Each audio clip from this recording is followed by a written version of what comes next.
السلام عليكم ورحمة الله وبركاته. ازيكم يا حبايبي؟ عاملين ايه؟ يا رب تكونوا بخير، يا رب تكونوا بصحة وسلام وامن وامان يا رب العالمين. ايه اخباركم واخبار اولادكم واحبابكم؟ وان شاء الله طيبين وبخير وصحة وسلامة يا رب. اللهم صل وسلم وبارك على سيدنا محمد واله وصحبه وسلم. اللهم صل وسلم وبارك على سيدنا محمد في الاولين. اللهم صل وسلم وبارك على سيدنا محمد في الاخرين. اللهم صل وسلم وبارك على سيدنا محمد في الملأ الاعلى الى يوم الدين، عليه افضل الصلاة واتم التسليم. تعالوا حبايبي كده ان شاء الله النهارده نشوف روتين الاء اللي عاملاه لنا النهارده كده. يعني بصوا، صدق ما بلاقيها تقول هعمل لكم النهارده عشاء. يعني اول ما قالت هعمل لكم عشاء استطها على طول. تعمل لنا ان شاء الله كريب كده باذن الله. تعالوا هنشوف الطريقه بتاعت لولو كده. حطت 3 كوبايات دقيق، معاهم 3 معالق زيت، معلقه ممسوحه صغيره ملح، اللهم صل على سيدنا محمد، رشه سكر كده حلوه، معلقه خل، وهتحطوا كوبايه ميه وكوبايه لبن. اللبن لبن رايب بس، وبتضربهم حلو كده لغايه ما تلاقي القوام اللي انت عايزاه. وبعد كده لو تقيل، لو لقياه تقيل بتحطي له انت معلقتين 3 ميه تاني، يعني على حسب القوام اللي انت محتاجاه. وبيتقلب حلو كده، وبعد كده تضربيه حلو، يعني ما تخلوش يكلكع ولا حاجه، لازم يتضرب حلو. وتعمليه بعد كده تسويه على النار. هنشوف الطريقة وهنشوفها بتعمله ازاي، والربعية تعلموا من الرعية.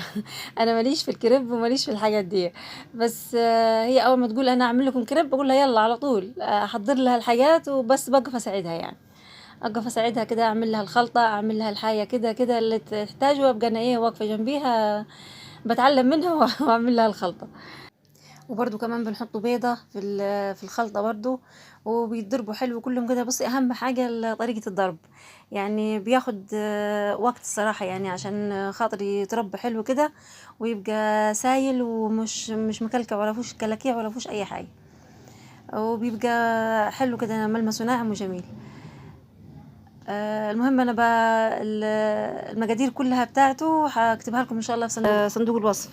على فكرة انا معظم الفيديوهات بتاعتي لو انتوا شفتوا صندوق الوصف هتلاقوني انا كاتبه لكم الطريقه. مثلا لو فريسكا بكتب لكم المقادير، بس بنسى لا اقول لكم انا في الفيديو. يعني انا اثناء ما بتكلم معاكم في الفيديو بنسى لا اقول لكم ان انا كتبت لكم المقادير في الفيديو في صندوق الوصف. فان شاء الله كده لو بصيتوا على صندوق الوصف هتلاقوا ان شاء الله فيه المقادير باذن الله. وان شاء الله كده جربوه كده باذن الله، وتدعوا لنا وتدعوا الالاء ان هي عملته. ان شاء الله هيعجبكم باذن الله.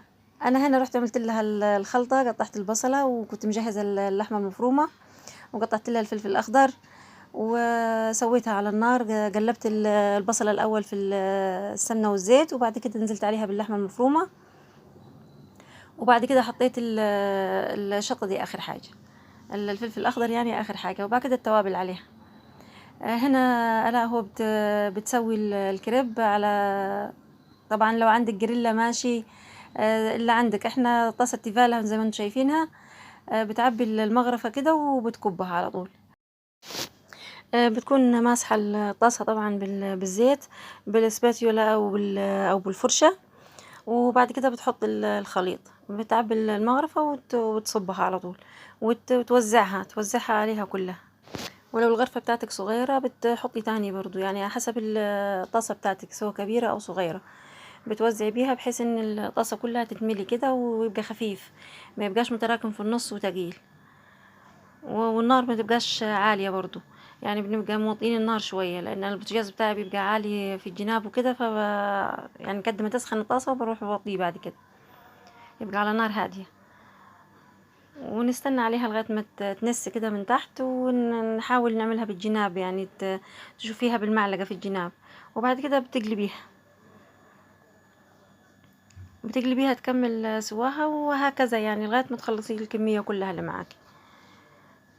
هو سهل وحلو، بس المشكلة في الوقفة بتاعته بتتعب الصراحة، بس حلو جميل يعني.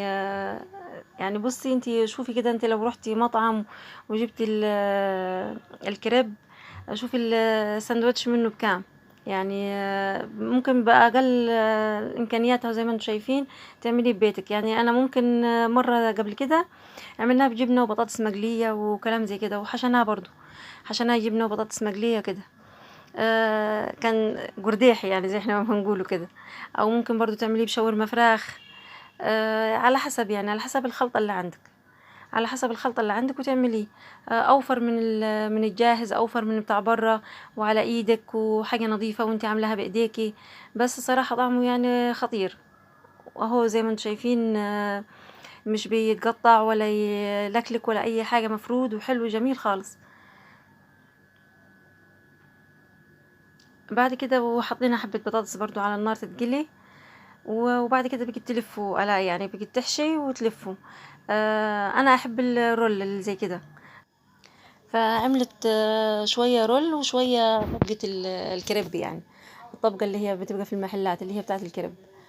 وبعد كده بتحمروا على النار، بتحط برضو معلقة زيت في الطاسة، معلقة خفيفة كده، وبتشوحهم. لما بتشوحيه على النار بيكفل يعني الجنب اللي هو آخر لفة فيه بتكفل وبتبقى حلوة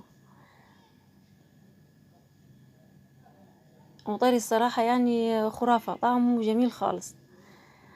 اهو هنا بتحمروا على النار برضو، حطيت معلقة زيت وبتحط تقلبهم، وبعد كده حطيناها على الصينية اهو زي ما انتم شايفين. واكلة هنية تكفي 100، ويستاهل بقكم، وتسلم ايدك يا لولو.